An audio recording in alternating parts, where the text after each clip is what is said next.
હમણાં બાપુ ગઈ 8 તારીખે હું જેલમાં હતો, એટલે પ્રોગ્રામ મારો. તમને એમ થાય કે ક્યાં એને જૂનું પાછું ચાલુ કર્યું? ના ના, એવું ને.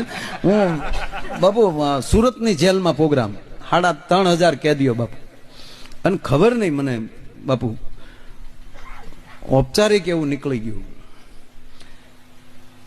કે એવો કોઈ આશ્રમ નથી કે સતત 3-4 હજાર શિષ્યો એક ધારું ભજન કરતા હોય.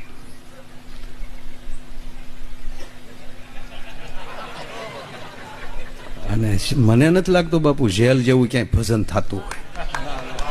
હે, જેલમાં કેવું બાપુ, હો માળા લઈને ખૂણા, મેં મારો જામીન મળી જાય તારો એક ખોડિયારમાં હું રાજપરે હાલીને આવી, મારા બાપ હે પીપળેશ્વર મહાદેવ દૂધના 2 ઘડા ચડાવી દેજો જામીન મળી જાય તો. મેં કીધું જાહેરમાં ત્યાં કીધું કે તમારા વાલામાં વાલા હોય ને સોગંદ ખાય, છાતી ઉપર હાથ મૂકીને કહો કે તમે રાતના બેઠા બેઠા તમારા જેલના ખૂણા ભીના કરો છો કે નહીં. બસ બહાર નીકળીને ભૂલી ન જતા, પરિવર્તન થવું જોઈએ. અને નરસિંહ મહેતા જેલમાં ન ગયા હોત તો બાપુ આપણે પ્રભાતિયા ન મળ્યા હોત. અને આ બધી ભક્તિ ભીમાં આવ્યા પછી જ થાય છે બાપા. હા, કાંઈ ફાંકા મારવાની જરૂર નથી.